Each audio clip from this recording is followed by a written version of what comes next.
As a Matt DiBenedetto fan, the news of him getting released from Rackley War Racing is very heartbreaking, considering the fact of what we have to go through while watching Matt and his career go right before our eyes. Matt DiBenedetto is not the greatest driver in NASCAR history.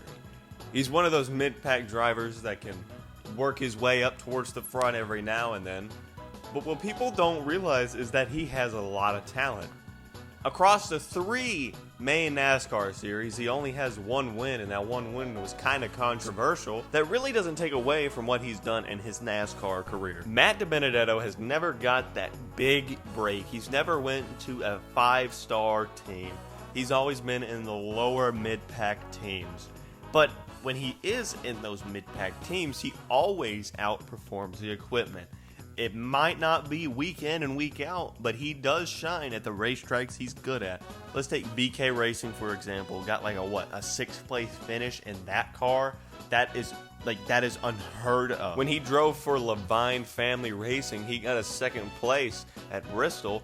And think about the people who drove that car. Michael McDowell, future Daytona 500 winner. Casey Kane, Christopher Bell. And he outperformed all of them in that race car. Then he went to Wood Brothers Racing. He was handpicked by Paul Menard to replace him in the 2020 season.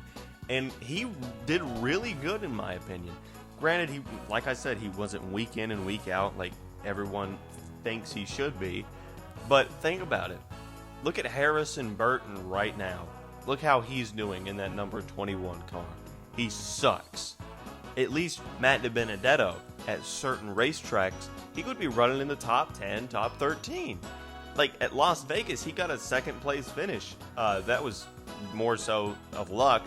But, I mean, hey, that's still a 2nd place finish. Even at super speedways, he was always up front at the end to contend for a win. And he was close many, many times. He even made the playoffs in the Wood Brothers equipment.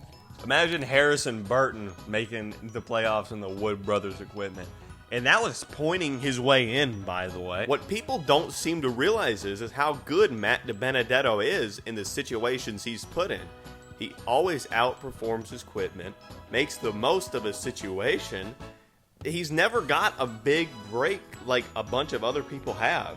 I'm sure he would get a big break if he had daddy's money or he had a lot of sponsor backing, but he doesn't. I really hope Matt finds a ride next year, whether that's in the Truck Series, Xfinity Series, or back to the Cup Series. I just need him to find something. It can even be part-time. I just want to see that Matt DiBenedetto banner on the back of a NASCAR in 2024.